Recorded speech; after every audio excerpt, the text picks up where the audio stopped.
Good morning. Today we'll be discussing how to write CV. CV is a document which will go to the recruiter. Looking at this document, recruiter will make opinion about you. So it is necessary that this document should be written very carefully.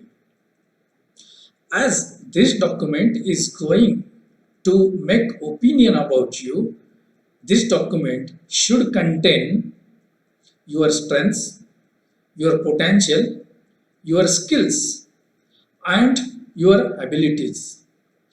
As looking at all these things, recruiter is going to process your interview. So we'll see today how we can write good CV.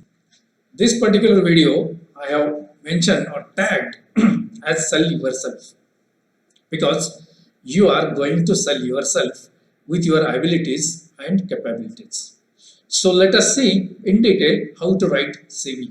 When a recruiter is carrying out the recruitment process, what recruiter are expecting from student, whether they expect only good students or they look as good professionals. Good students means student who has scored very high throughout all the academic years, whereas that can be the basic criteria at the time of interview or at the time of scrutiny, that students scoring 6.5 or 7 GPA and above or 80% and above should appear for the recruitment process. So that is a good student. Whereas for good professional, being a good student is not enough. One should have other abilities and capabilities. Student must have critical skills which are required for professional. These critical skills involve independent learning abilities. That means student or professional who has been recruited must be in a position to learn many things independently. As these days technologies are changing very fast, it is necessary that one should always undergo a learning. So one should have work in a team. Many things are to be executed as a teamwork. And sometimes or many times, and these days, these teams are geographically spread apart. Sometimes a member may be sitting in Pune, another member may be sitting in Mumbai, another member may be sitting in Bengaluru, or sometimes the another member will be in US or UK likewise. So person who is working on a project, it can be of any kind of a project, should be in a position to work in a team. This project can be of civil engineering project, this can be of mechanical engineering project, or this can be of IT project. Of course, this professional must possess leadership qualities. You may start your career at the entry level of the organization.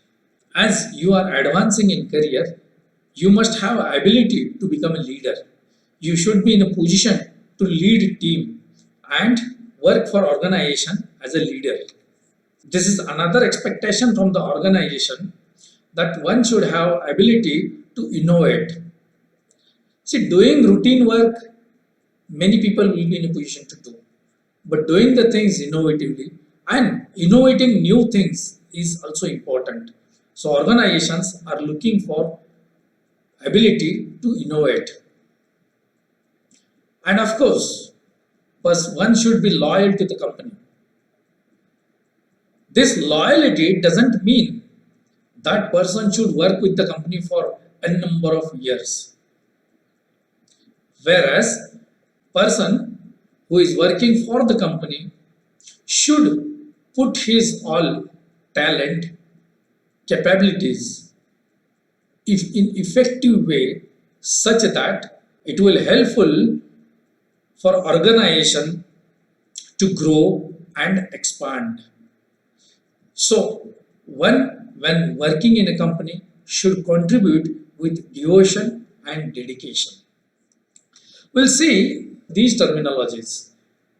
These days, you must be listening these terminologies as biodata, resume, and curriculum vitae. How these terminologies are differ, or what is the difference between these three documents?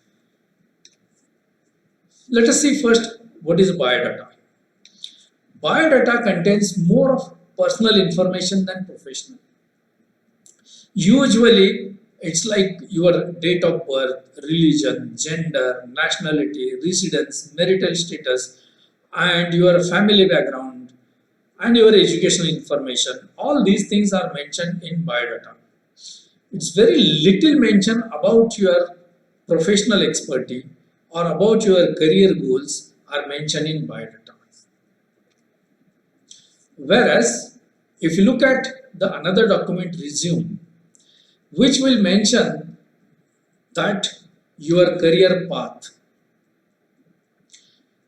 Basically, resume is a French word meaning summary. So it will be having summary of one's employment, education, and other skills, which will be useful for applying in a new position of another organization. Generally, this will be of 1 to 2 pages in length and it will be written in abstract form. So it is not in detail about your education or qualification. It just highlight specific skills customized to target the job profile in question. That means if you are applying for a new organization, looking at the background of that organization, looking at the job requirement for which position you are applying, you rewrite your this document, mention or highlight your specific skills which will be useful for this particular job. That is done in resume. Resume is usually broken into bullets and written into the third person to appear very formal. So it should appear like a formal document and nothing like a personal. So it should be written in third person. It should not be I have done it, I got it, I developed it. It should not be written like with the words like I and we. It should be written something like this project is developed or this assignment is carried out. Something like that. We'll see, continue the resume.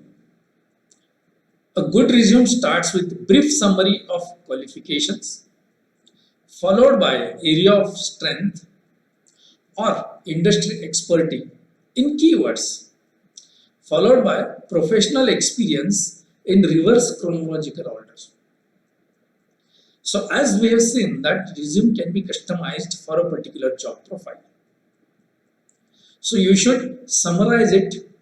Qualifications, it is not necessary to mention your qualifications from 10th, 12th, subject, grades and all that. You can mention 10th year, 12th passing year and your graduation year, followed by areas of strength. So what are your strengths? Technical strengths, then other strengths related to the soft skills we'll see afterward.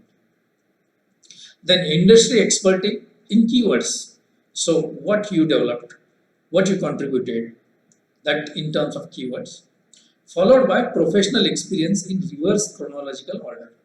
So the position where you are currently working should be written at the top and then followed by just previous job, and at the end you should write about your first job. The focus on most recent experiences and prior experiences summarized. So when you are writing it, you just mention what you are doing into or what you have contributed into your recent job. And whereas you can write in summary of your earlier jobs. The content aims at providing the reader a balance of responsibilities and accomplishment for each position. So what responsibilities you have carried out, what responsibilities you have discharged, and while carrying out those responsibilities, while discharging those responsibilities, what accomplishments you have, all these things should be maintained into the resume. After work experience, professional affiliations, computer skills and other skills and education will follow into this document. So these are the contents of resume. Now let us see curriculum vitae. Generally, it is abbreviated as CV. A CV is more detailed than a resume. As we have seen that resume should have bullet points and abstract document. Whereas here, more details are provided in CV. Is usually 2 to 3 pages, but can run even longer as per the requirement. A CV generally lists out every skill, job, degree and professional affiliations that applicant has acquired, usually in chronological order. Look at the difference here.